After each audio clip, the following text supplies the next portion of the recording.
Hi everyone, this is Dr. Bani Sharma here. So I have been discussing children problems, two problems which I have discussed already in my previous two videos. वो है bed wetting का एक problem जो मैंने discuss किया था, जिसमें homeopathy का बहुत अच्छा इलाज है, हाइट वेट गेन. अब मैं आप लोग को बताना चाहूँगी regarding acne in children. Acne मतलब पिंपल्स जो हो जाते हैं बच्चों को, उसके रिजल्ट्स भी होम्योपैथी में बहुत अच्छे हैं. ज़रूर मुझसे कांटेक्ट कीजिए डॉक्टर बानी शर्मा at 9322665469. तो एक्ने के जो मेन कारण है, जो मेन रीज़न है एक्ने का, और जो पिंपल्स जिसको बोलते हैं एडोलसेंस में, टीन्स में, वो ज़्यादा देर आर 3-4 रीज़न्स. जो फर्स्ट रीज़न मेनली हेरिडिटरी. अगर पेरेंट्स को, हेरिडिटरी का मतलब अगर आपके माताजी पिताजी को, अगर आप जिस एज में हो 13, 14, 12, 10, उस एज में अगर पेरेंट्स को अगर हुआ है एक्ने, उनके टाइम में ये पिंपल्स अगर हुए हैं उनको, तो आपको भी उसी एज में अप्रॉक्सीमेटली होने के चांसेस है. That is the first reason, hereditary. ठीक है, तो कोई टेंशन नहीं, उसका इलाज बहुत अच्छा है और एकदम स्किन ग्लो हो जाता है. सिर्फ मेडिसिन रेगुलर लेनी है होम्योपैथी की डेडिकेटेडली. अच्छा, फर्स्ट हो गया हेरिडिटरी. सेकेंड रीज़न जो आता है दैट इज़ सेडेंट्री लाइफस्टाइल और बिल्कुल जंक फूड, बाहर का वगैरह फूड खाना. सेडेंट्री लाइफस्टाइल का मतलब मोनोटोनस मतलब एक ही रूटीन लाइफ होती है ना, जिसमें अपना खाने पीने का ख्याल नहीं रखा जाता. जंक फूड, वड़ा पाव, पाव भाजी, बाहर का जितना भी कुछ हो गया वो खा लिया. घर का जो पौष्टिक फूड है, दाल चावल दही, ये सब इम्पॉर्टेंट है. या घर की बनी चीज़ें हैं जो डीप फ्राइड ना हो, शैलो फ्राइड है, दैट यू कैन हैव.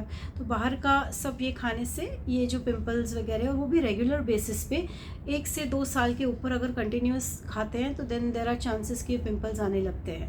तो वो इम्पॉर्टेंट है कि parents also should be taking care of, कि बिल्कुल बाहर का ना दें. अगर बच्चा स्कूल जाता है तो उसको डब्बे में जो है अच्छा फूड है घर का बनाया हुआ, वो दे सकते हैं. फ्रेंच फ्राइज़ भी घर पे बन सकते हैं आलू को काट के. Not necessary you get the frozen packets and you give that, वो भी ज़्यादा अच्छा नहीं. फ्रोज़न पैक्ड फूड्स जो होते हैं वो भी थोड़ा कम कीजिए, रिड्यूस कीजिए, वो भी मत दीजिए. It's not good. सो वो एक रीज़न है सेकंड जो मैंने बताया. थर्ड, जो बेसिकली बार बार आप सोप्स और प्रोडक्ट्स, कुछ भी क्रीम्स वगैरह जो फेस पे क्या बोलते हैं, आप चेंज करते रहते हैं. जैसे बहुत खुशबू वाला सोप आ गया मार्केट में, तो बच्चों की आदत है कि बच्चे और एडोल्सेंट टीनेजर्स, इनकी आदत है कि वो लेना चाहेंगे और वो यूज़ करना चाहेंगे फेस के ऊपर. अलग अलग प्रोडक्ट्स हैं जो यूज़ करना चाहेंगे एक्चुअली, तो वो नहीं करना है बिल्कुल भी. दूसरे प्रोडक्ट्स बिल्कुल यूज़ नहीं करना है. Only have to use very mild products, जैसे कि जॉनसन्स बेबी जो है, जॉनसन्स बेबी जो सोप है फॉर योर स्किन, वो सबसे बेस्ट है. It will go well with dry skin. और ऑयली स्किन अगर है तो उसके लिए पियर्स जो सोप है वो यूज़ कीजिए जनरली, तो इट इज़ वेरी गुड. या अगर आपको यूज़ टू है बचपन से कोई सोप, चेंज ना करें. You can use it life time. अगर आपको अच्छा कर रहा है, आपका स्किन उससे अच्छा रह रहा है, आपको कभी प्रॉब्लम्स नहीं आए, तो बार बार जो स्किन जो सोप्स वगैरह जो चेंज करते हैं, cosmetic products, new creams, powders ये चेंज करते हैं, उसकी वजह से ये एक्ने का मेन रीज़न हो जाता है कि बढ़ जाते हैं पिंपल्स एक्चुअली. पस्चुलर भी हो जाते हैं ज़्यादा, क्योंकि वो फ्राइड फूड है, डीप फ्राइड फूड बहुत खाना, तली हुई चीज़ें, आई मीन डीप फ्राइड मतलब तली हुई, फ्राइड, ऐसे डीप फ्राइड वो नहीं लेना है. तो वो ज़रा ध्यान रखना, कि वो नहीं लेना बिल्कुल भी. That is very important. तो ये इनके जो कारण, जो 2 कारण मैंने बताए, hereditary.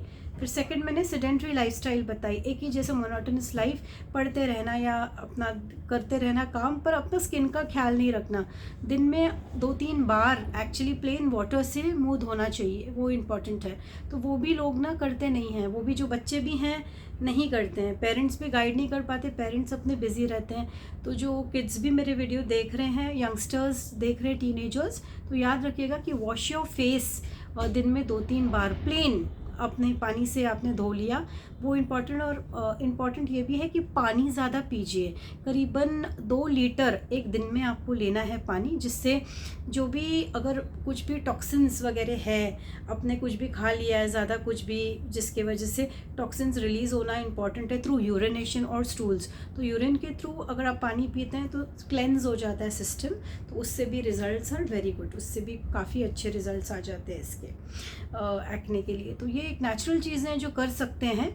Okay, that is one thing. और जो फोर्थ रीज़न है जिसकी वजह से एक्ने आते हैं, that is mainly because of कुछ एंटीबायोटिक्स या बहुत कुछ लॉन्ग टर्म पे अगर ले लिया गया है, मतलब बहुत टाइम से कोई मेडिसिन किसी के लिए चल रही है, कफ कोल्ड हो गया, फीवर हो गया, या कांस्टेंट हेडेक हो गया, जिसके लिए लेते जा रहा है कोई continuous for more than a year, तो उसके बाद भी उसके साइड इफ़ेक्ट्स में पिंपल्स, एक्ने होते हैं। स्टेरॉइड्स, अगर स्ट्रॉन्ग स्टेरॉइड्स एलोपैथिक वगैरह की कुछ भी मतलब ले ली गई for any kind of a problem, तो वो लॉन्ग टर्म 1 ईयर से ऊपर अगर ली गई तो फिर ये एक्ने रिजल्टेंट होते हैं। ओके, और इम्पॉर्टेंट क्या है एक्ने के लिए कि उसको पिक नहीं करना चाहिए, आ गए तो उसको निकालेंगे तो दाग पड़ जाते हैं।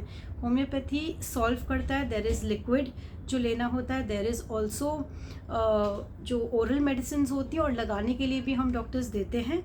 तो प्रॉपर गूगल में सर्च ना कीजिए, contact a homeopathic doctor near you, उनसे मिलिए, उनसे मेडिसिन वो आपको गाइड करेंगे कि कौन सी मेडिसिन आपको लेनी है। तो जस्ट मीट गूगल नहीं करना, अपने नियरेस्ट होम्योपैथ को मिलिए for all enquiries related to acne, जिसको पिंपल्स भी बोलते हैं। मुझे कांटेक्ट कीजिए, डॉक्टर बानी शर्मा। तो all the best to all of you, all the kids and teenagers, God bless you all. नमस्कार, और क्वेरीज़ के लिए feel free to call me. मैं बहुत सक्सेसफुली मैंने गाइडेंस से, न्यूट्रिशन, डाइट से एंड ट्रीटमेंट से, काउंसलिंग से एक्ने की प्रॉब्लम्स क्योर किए। हर एक्ने का प्रॉब्लम को कोई टाइप की ट्रीटमेंट की ज़रूरत नहीं होती, जस्ट कुछ इम्पॉर्टेंट टिप्स हैं जो फॉलो करने से भी मैंने देखा है कि पेशेंट को ज़रूरत नहीं पड़ी है कोई ट्रीटमेंट के लिए। So don't start any treatment for pimples, जो एक्ने हम बोलते हैं। कॉन्टैक्ट योर डॉक्टर, वो बताएंगे आपको डॉक्टर बेस्ट की ट्रीटमेंट आपके लिए रिक्वायर्ड है कि नहीं। अगर रिक्वायर्ड होगी तो डेफिनेटली आपको स्टार्ट करनी है। अगर बहुत बुरी हालत है, अगर एक दो आए हैं, तो नेचुरली बस पानी ज़्यादा पीजिए, डाइट अच्छी रखिए, एक एप्पल, केला ये खाना है दिन में, ठीक है, ग्रीन वेजिटेबल्स ज़्यादा खानी है। तो डाइट के लिए मुझे कांटेक्ट कीजिए, क्या क्या खाना चाहिए अगर एक्ने हो जाता है तो। All the best and take care. मैं क्योर करती हूँ all children problem, all kind of diseases. Contact me, मुझसे इंक्वायरीज़ के लिए कभी भी आप कॉल कर सकते हैं। Take care, good night, bye.